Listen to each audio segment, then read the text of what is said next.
Oh, hey. Thanks for saving my seat. Now go away. Hello. I think it's fair to say it's been quite a while since I made a review. Welcome back. And yes, I have finally returned to this hellscape we all know and love of YouTube. And I do apologise for my long absence, but I had a degree to focus on. But considering one of the reasons why I started my forensics degree was to make these videos better, you're all partially to blame as well. But anyway, when I returned to YouTube, I wanted to return with something big. Unfortunately for me, the Hellraiser series returned in 2022 with the simply titled Hellraiser, to really annoy future chroniclers. And I think we can all agree there's been quite a few changes, to say the least. Directed by Dave Bruckner, who has some substantial horror movie pedigree, directing The Ritual, which is quite respected in horror circles, and The Night House, which when I first saw, I was hoping it would be the next Oculus, but actually had a pretty silly plot. But they both have very impressive, mind-bending visuals in common, especially for The Night House, which actually started life as a Hellraiser reboot, so it's almost like this film was inevitable.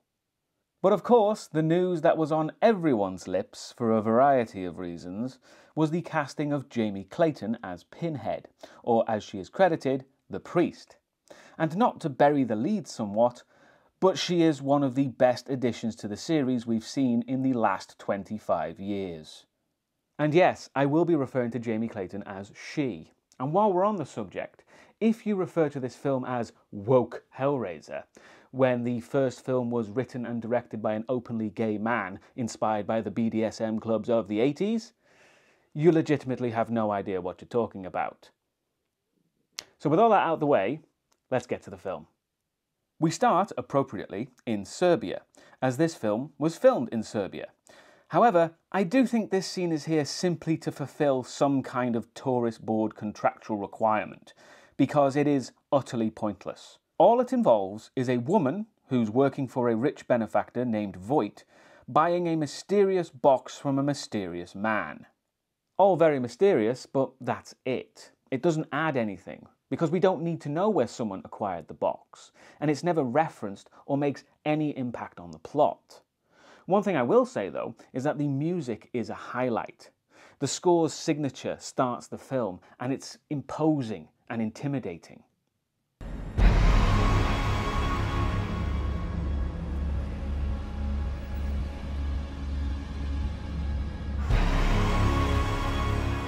But as we'll hear, it has a lot of influences from the original Christopher Young score from the first film, which should give a few of us that delightful nostalgic tingle.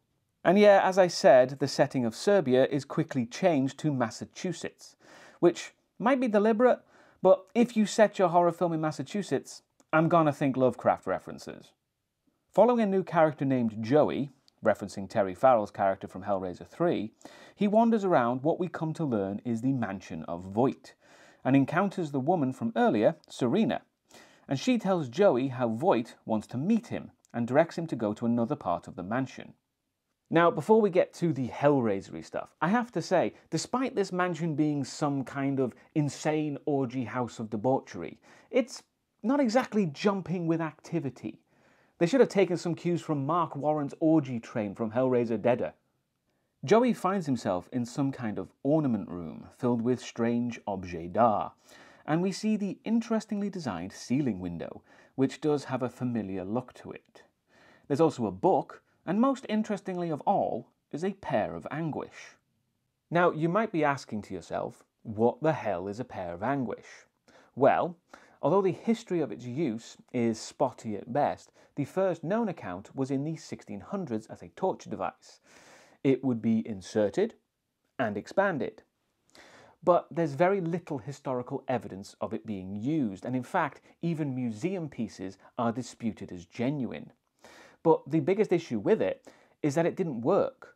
The mechanism was so small that it would just break under the slightest resistance. As an overly elaborate gag, I suppose it could work, but as a torture device, nah. But what does that have to do with the film? Well, two things actually.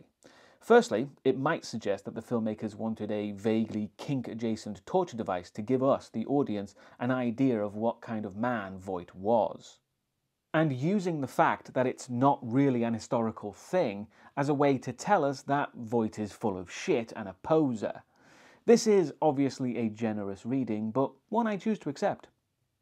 Anyway, after long last, we encounter the new Hellraiser puzzle box, but probably not the one you were expecting, as it's no longer a cube. I guess the best description is that it's baton-shaped. We'll get an explanation on why it looks like that shortly, but while we're here, so this is the new box design, and there's one thing about this that we'll see soon that I really hate. But design-wise, it's not too bad. You can see its connections to this one, but it's definitely its own thing. And this is personal preference, but I do think the design is a bit too busy. It takes a bit too long for your eyes to adjust to its design, as opposed to this one, which is almost minimalist by comparison. Anyway, back to the film, and Joey picks up the baton and starts examining it, as Voight suddenly appears, played by Goran Visionik.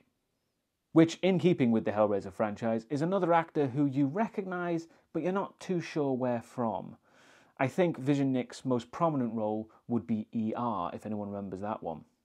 Joey asks Voight what the baton is, who explains that it's a puzzle, and it's almost solved if he wishes to try.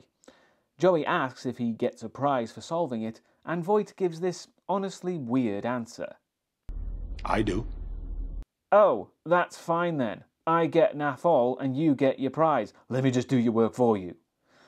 The answer is dumb, but Joey just continuing on is even dumber. He asked Voight what does he win, and Voight basically said you get nothing. So why doesn't he just tell him to shove it up his arse and walk out of there? Also, because I know this will come up eventually. In Hellraiser 2, Pinhead specifically says, "It is not hands that call us, it is desire." That desire can be anything as long as it involves opening the box. The desire to do so can be literally anything. However, that's not how this box works. The rules are very much changed for this film, for better and worse. So Joey goes about solving the baton, and I like that it has actual moving parts like a real puzzle box would. It's not just vaguely touch and caress this solid surface. And here comes the biggest issue I have with this film, as when Joey solves the baton, this happens. Yes, this version of the box cuts people when they solve it. Theoretically, anyway, which we'll get to. But this act of blood sacrifice is what calls the Cenobites and marks the person to be taken. So I ask, why have the puzzle mechanism at all? Why can't it just be a knife, considering that the knife is the only important part now? Also, we see that the puzzle changes shape every time it's solved. But again, why? When all that matters is the knife. It's just pointless filler. And the worst part about it is if the knife wasn't there, it would be a vastly improved film, but a lot harder to write.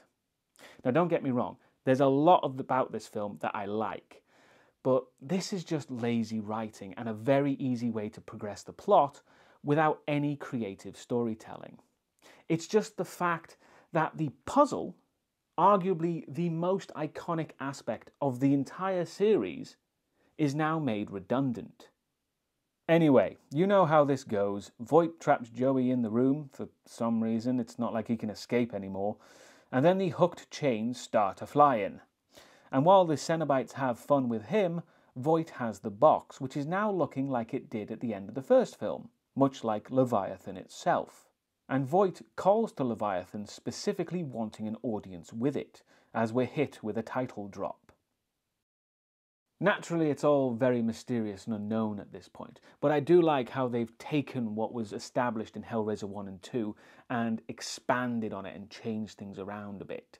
I do like a lot of this, but it's just that fucking stupid knife I can't stand. It's so stupid, it brings the rest of the film down. If we do get another sequel, for the love of Leviathan, get rid of it. After the titles, finally we get to meet our main character and ensemble. She's currently enjoying an intense game of chess with her partner, because that shouldn't result in me being smote by the YouTube gods. After the chess game, we don't find out who won, but I'm sure they had a lovely time when we meet all the other players. Our main character is Riley. Her chess partner is Trevor. There's also Riley's brother Matt and his boyfriend Colin. And there's also Nora. For the most part, I enjoy this group. They're not your usual group of insufferable arseholes you usually get in horror films. Trevor is introduced, and after everyone's names are known, he quickly gets out of there. And later, Matt makes it clear that he doesn't like Trevor, and he also reveals something about Riley. What kind of guy hooks up with someone from a 12-step program? Now, although that was admittedly a clunky way to reveal it, I like that Riley, our main character, is not just some squeaky clean angelic figure, a little like Kirsty was in the first film. And Riley, being a recovering drug addict, makes her a perfect candidate for what the box provides. Because to me, that's far more compelling to have a character who encounters the box and go, maybe I would like that, as opposed to Kirsty's, ooh, shiny, I'm gonna touch it. And we find out Riley's ability for self-control quite quickly when she agrees to no longer see Trevor, to immediately smash cut to her visiting his place, which is indicative of her sobriety as well. Riley laments her lack of money and needs a better job, which is when Trevor mentions a possible job she might be interested in, and that's job in inverted commas, I might add. And this job is the perfect heist, an abandoned shipment that no one will notice, which Trevor happens to have the key code for, and no one will miss the item he wants to steal either. Now, ordinarily I would point out that Riley should really see this as far too good to be true and a tad bit suspicious. But with her established drug and impulse control issues, I feel that resolves potential criticism somewhat. It's not incongruous to her character, from what little character we've seen, of course. So it works. And so, as the cliché demands, it was a dark and stormy night when they decide to steal this mysterious object. Although, let's be honest, we all know what they're gonna be stealing. So they get inside and find the shipping container, having to cut the lock off, and the item is in a locked safe. So, quite extreme security measures. Also, a fact that won't make sense later.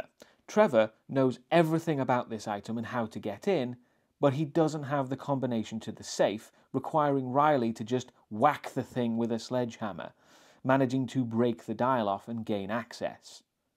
However, something you might notice about the safe is the rather large rectangular section at the back of the door, which to me implies that this safe houses an RLD, or relocking device, which is essentially a spring-loaded mechanism which activates when the primary lock on a safe is disabled. It was invented around 1947, which would be about right for that kind of safe, so essentially they would have fucked it, permanently sealing the safe. And yes, I hold my hands up and agree that this is a very minor nitpicking detail, but what can I say? This is the kind of crap I care about. But anyway, inside the safe is, no surprise to anyone, the box containing the puzzle box from the start of the film. And that's when we finally see the puzzle box in its original cube-like form. Trevor is quite annoyed at the lack of money in the safe, but Riley seems strangely attracted to the box and is allowed to take it without much resistance, which again should ring alarm bells. Riley returns home later, which causes a big argument with her brother due to her drinking, and she is subsequently thrown out of the apartment, with Colin trying to make her stay. It's a quick moment, but it's a nice dynamic the three of these characters have. It feels like an authentic relationship, which, come to think of it, is quite rare for the Hellraiser franchise. It's not your usual cavalcade of self-absorbed arseholes, you know?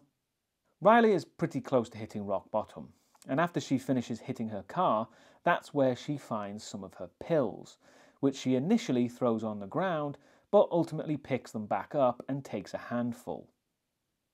Which is disgusting, admittedly, but it is a very real moment and the perfect situation for the puzzle box to do its thing.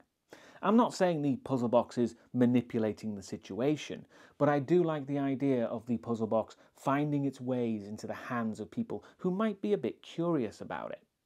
It doesn't help that Riley has no idea what the box is yet, but I'll have more to say on this in a bit. Riley then, strangely, decides to go to a playground while she spaces out, and then starts messing with the puzzle box, finding that the sections move. And again, I love how this thing is a tangible, manipulatable puzzle as it gets more complex and more of it moves about. It's genuinely a joy to see a puzzle that actually makes sense. However, again, what I don't like is this. And you will notice that the box did not cut her.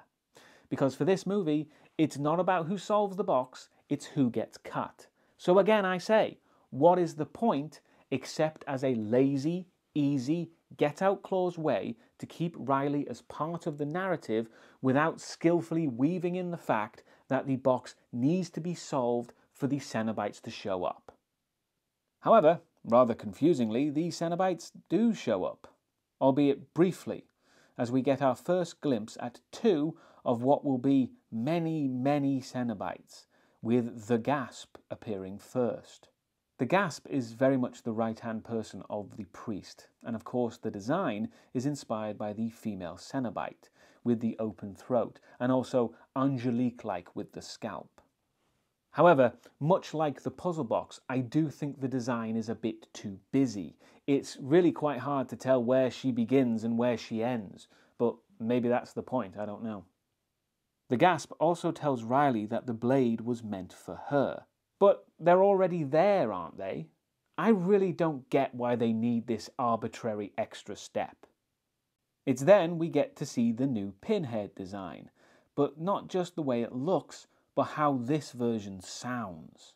Bring us another.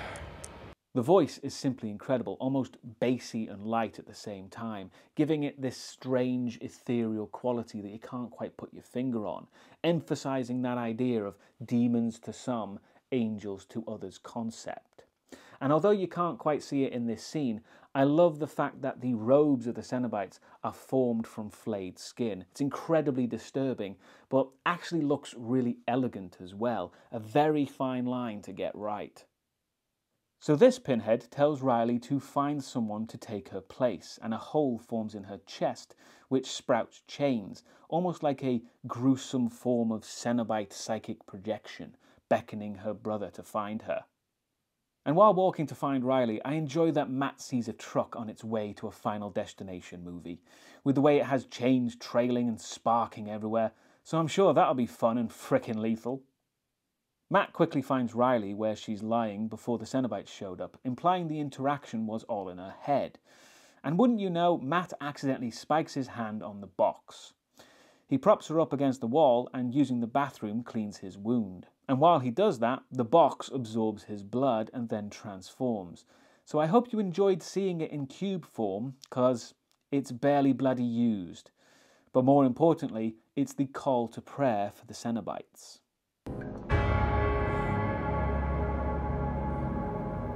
I love the fact that they brought the bell back for this film. It really emphasizes the religious aspect of the Cenobites that I enjoy. Now, here's the issue I have with that scene, and how I would change it to get rid of that bloody knife. Riley is a drug addict, so just make her aware of what the box does, and promise her the biggest high possible. She then solves the box, like Kirsty did, and again, like Kirsty, she makes a deal, offering her brother for this high. The Cenobites take her brother, with all the red delights that ensues, she realizes she fucked up, and the rest of the film plays out in a similar fashion. There you go, film. That works without the stupid knife. And it makes the Cenobites much more than just slasher movie monsters, because it makes Riley personally responsible for what happened. And it's a more potent metaphor for what the film is already going for, that drug addicts hurt the ones around them. But more compliments to the film, I love the effect of the walls falling away as Matt descends into the labyrinth. It's honestly the kind of effect I expect from this director. It's relatively simple, but very effective. Outside the bathroom, Riley hears Matt scream, but finds the bathroom mysteriously empty, apart from his blood in the sink. Riley briefly speaks with paramedics, and then it's back home to explain to Colin and Nora that Matt is now missing. None of the three know what to do about Matt, as the police don't think there's enough evidence to put out a search for a missing person. Which I know for a fact is complete bollocks. If a family member suspects someone of going missing, then that is more than enough reason to open up a search. This whole waiting 24 hours thing is a complete myth, and with the guy being injured as well, that's even more of a reason to find him. Think about it like this. If Matt is missing and has been injured, the police have been told. So if they then ignore that and he then dies, surely that's a huge PR disaster. But maybe I'm just attributing British rules to America. Riley mentions that Matt cut his hand on the box but doesn't know what happened to him and goes to Trevor to figure out just what is up with the puzzle box.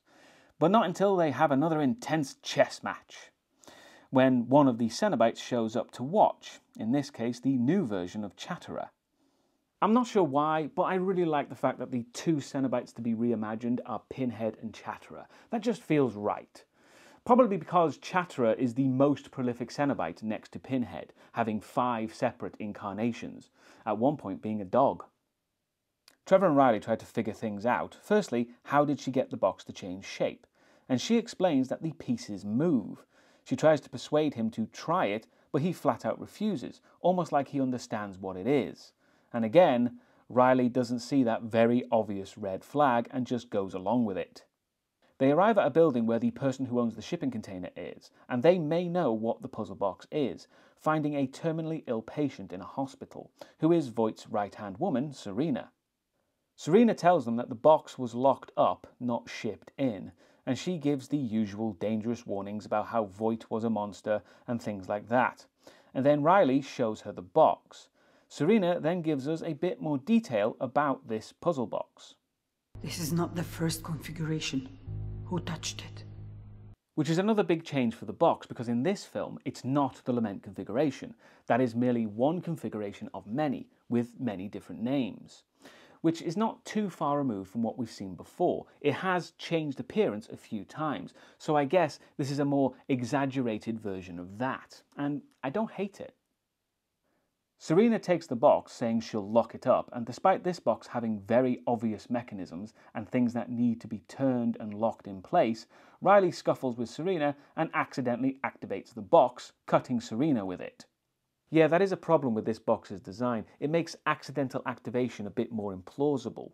When they need an accident to occur, they just reduce the number of movements required in order to activate it. It's a simple workaround, but it does mean we lose some of its more iconic aspects. I enjoyed, in the original films, how we could recognise the movements required, and they didn't really change between films. And even though it was very obviously an accident, she said she did it to herself. Which again, doesn't really make much sense, because she said she wanted to lock it up and spare Riley from its influence, but by spiking herself, she just ensures that it continues and gets worse. So, which is it? Riley and Trevor quickly get out of there, and the box changes in Riley's bag as Serena hears the bells tolling as she's wheeled around to get her hand fixed. She starts to see the walls moving as things go dark, and as soon as people leave the room, they don't come back. Now this is really cool, the way reality melts around the person as they enter the Cenobite's realm. Doesn't really explain why it didn't happen at the start, but fine, it's a cool scene. Serena is then greeted by another new Cenobite. Yes, another one. I told you, there's a crap ton in this film for some reason. And this Cenobite seems rather specific to Serena's condition, as it's the asphyx, which seems to be a person bound by wires, hands in prayer, and a portion of skin is over its face, causing it to wheeze as it breathes.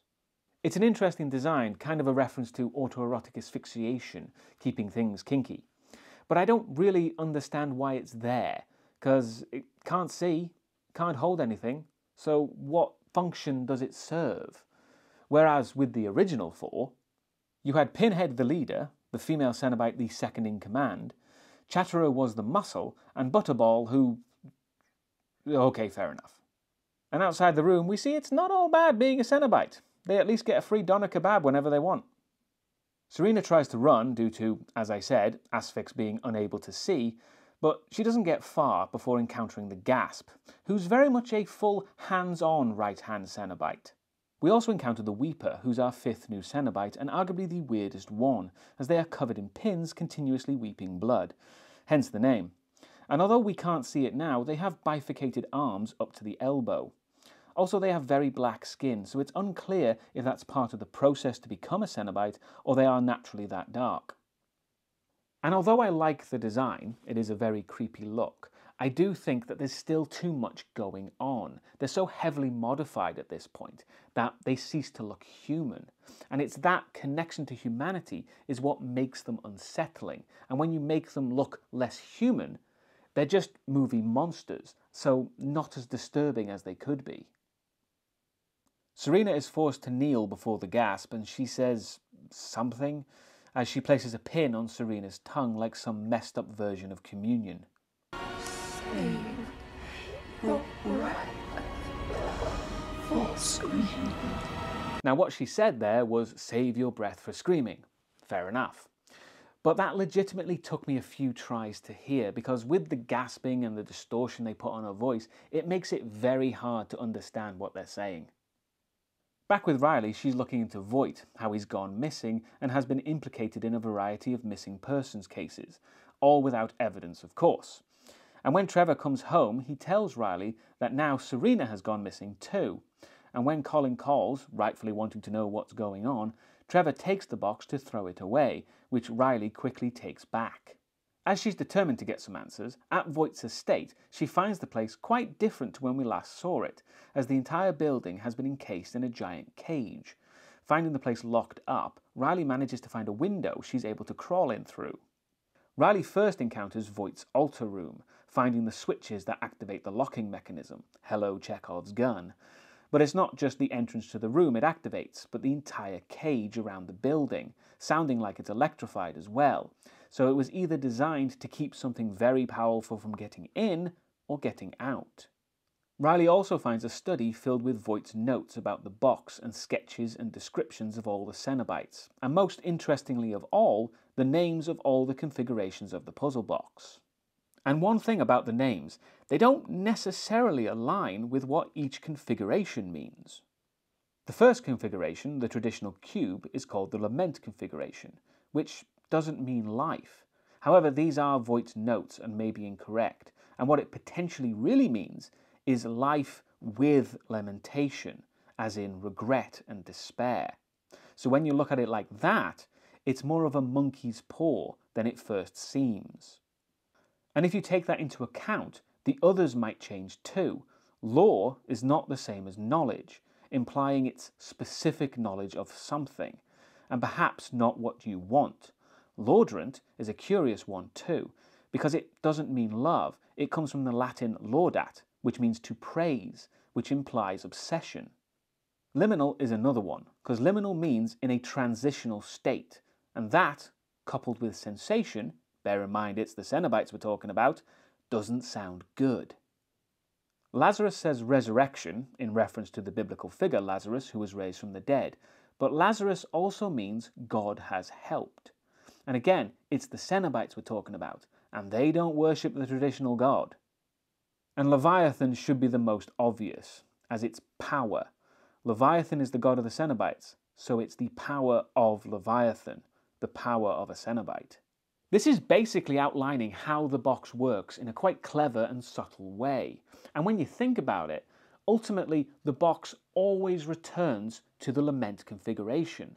All it ever brings is regret and despair. Certainly one of the best changes to the box ever made. After many hours of going through Voight's notes, it's now nighttime, and Riley hears whispering somewhere in the building. Following it into the basement, or rather dungeon, she finds Matt waiting for her, but as she gives him a hug, she quickly finds he's more Frank than Matt. Which actually makes me wonder if that's what it means by resurrection. Like if somebody was to choose that option, the person would come back like Frank did, as some kind of zombified vampire, needing fresh blood to reconstitute, which would certainly make a lot of sense.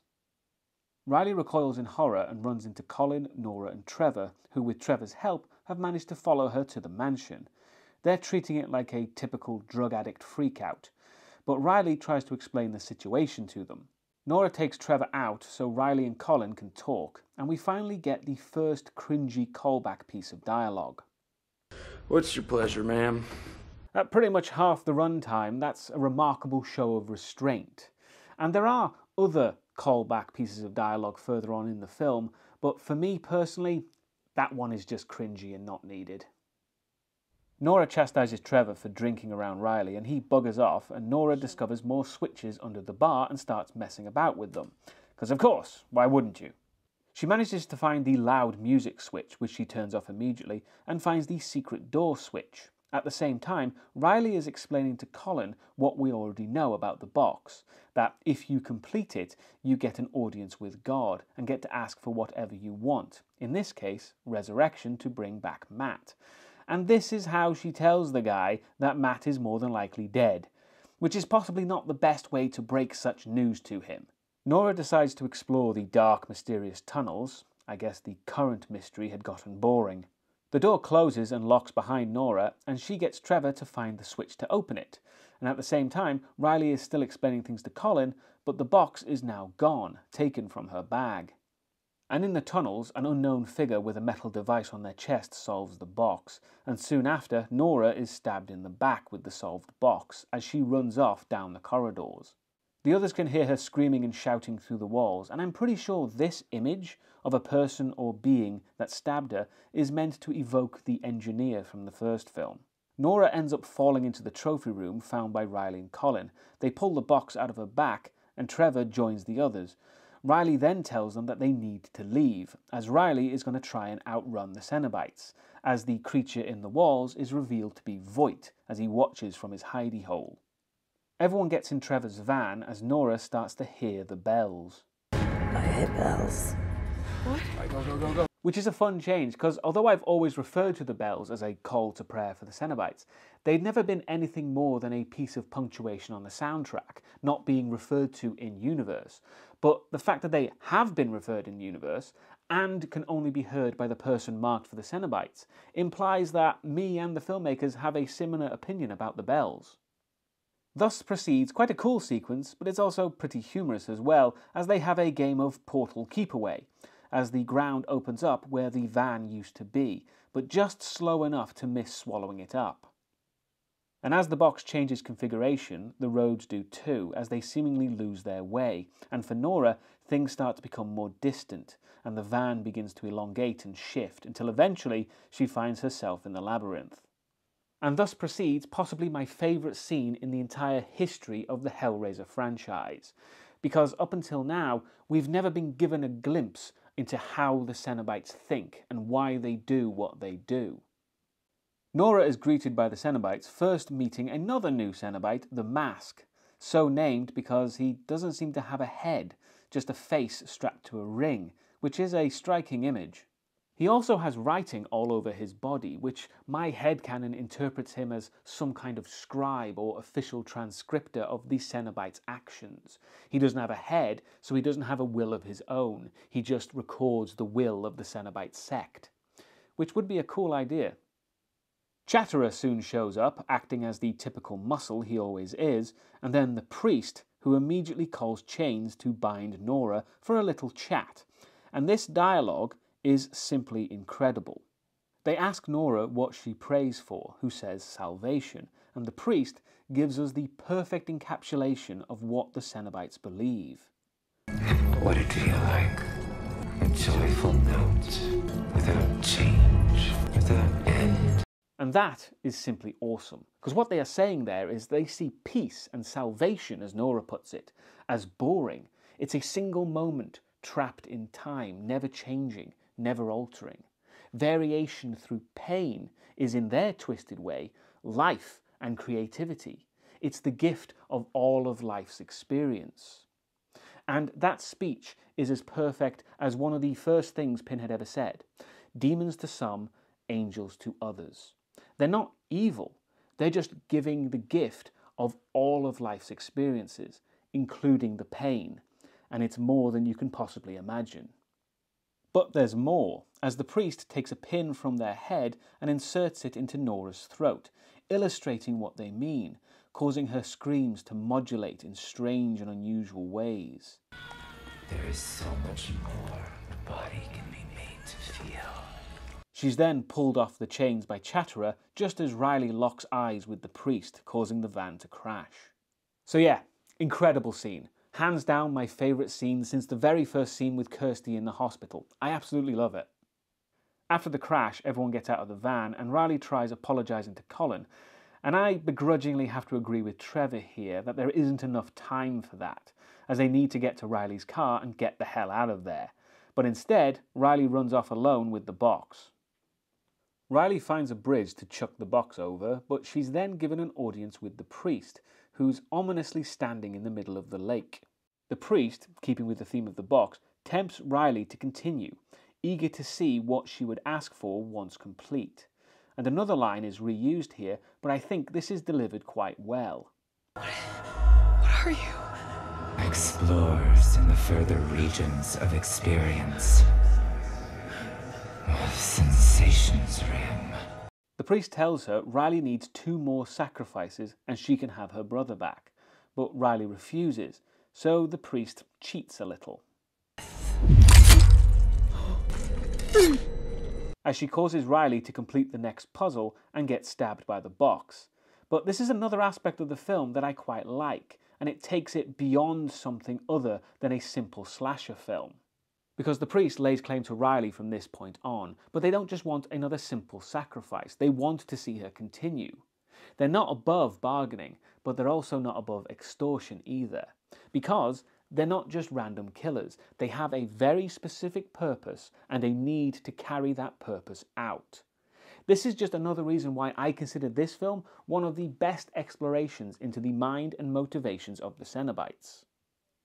The priest disappears after giving Riley the ultimatum, make more sacrifices or they take her. Colin and Trevor soon meet up with Riley and they walk back to the house, but I guess the Cenobites are getting a bit impatient as the priest opens up the floor with a cool look at the labyrinth dimension as Chatterer is basically sicked onto Riley like an attack dog.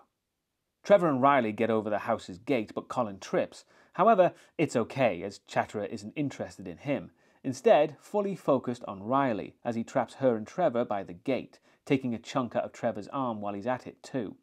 Riley looks to be considering sacrificing Trevor, but that's not how it goes. Yep, Chatterer is stabbed instead. So let's count them, shall we? He was beaten in the face and banished in the first film. He was straight up killed in the second film. In the fourth film, he was a dog and then exploded.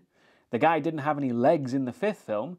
Then he was in a terrible fucking film. And now... Just leave Chatterer alone. He's been through enough at this point.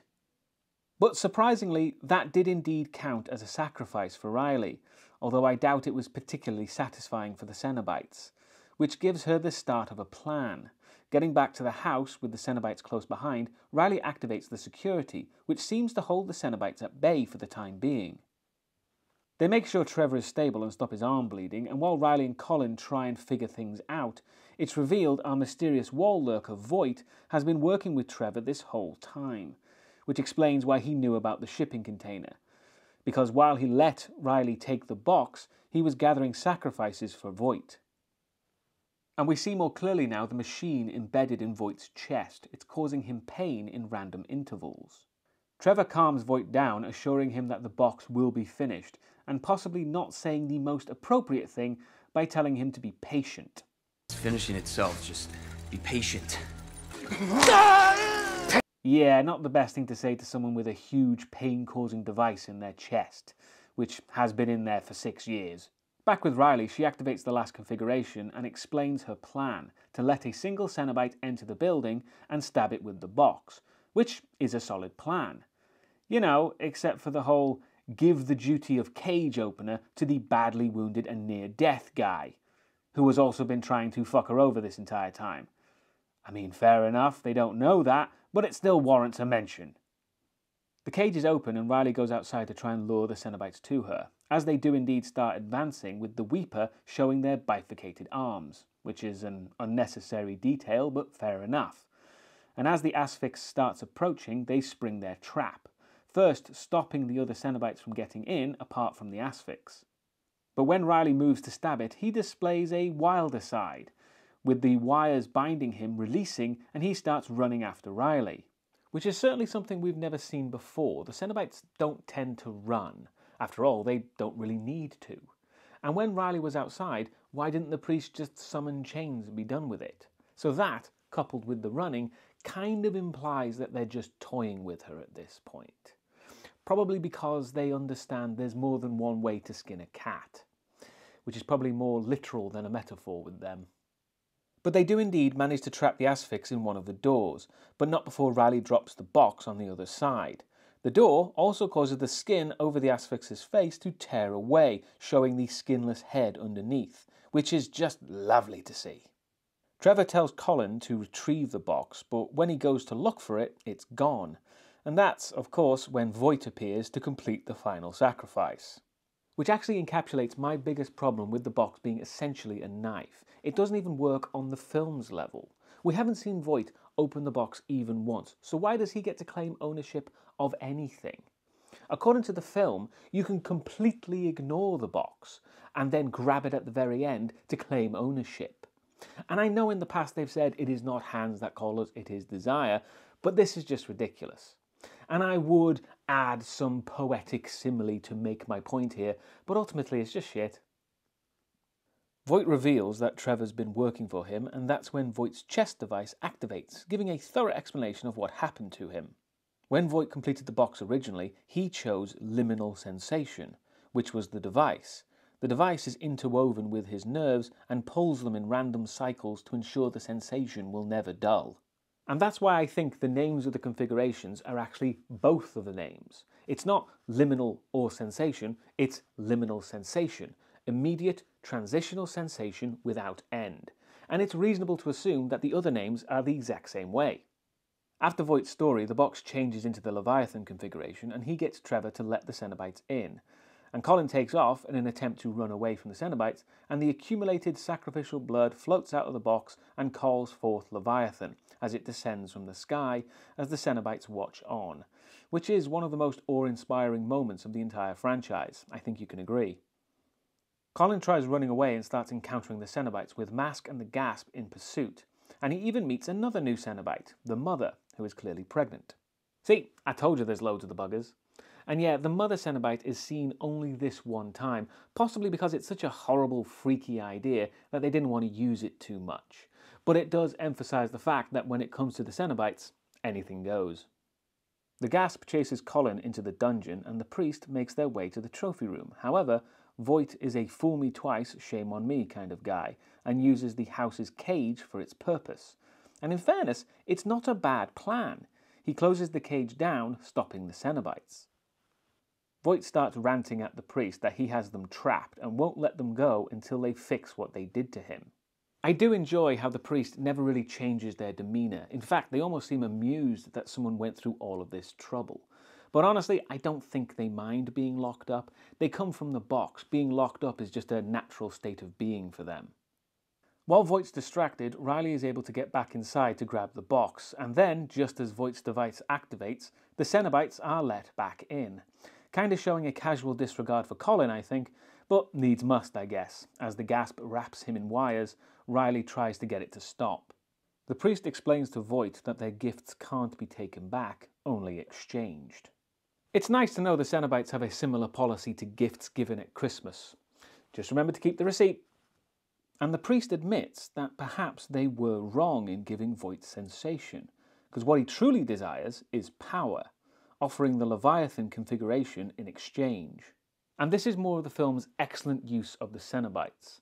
They can be wrong sometimes, and that can be reasoned with. They are willing to compromise, but it's always compromise on their terms. And in the dungeon, Riley makes her own exchange, giving the Cenobites an exchange for Colin by stabbing Trevor instead. But I mean, he did kind of ask for it. and then proceeds a quite gory scene that I can't show a lot of, sadly, as Voight's device is removed from his chest, and we see the gaping wound heal itself. It's actually a fantastic piece of effects and reminds me of Frank's reconstruction in the attic in the first film. It's gory, it's gruesome, but it's also quite magical as we watch the muscles and bones and tendons knit themselves back together as if they were never damaged. I can't tell which is practical and which is CGI, but if you can't tell, that's the important thing. And I do have to laugh that after Voight gets relief and can enjoy no longer being in pain, what does he get? Yep, another bloody great hole in his chest. I feel like that wasn't necessary. I think the Cenobites are just messing him around at this point.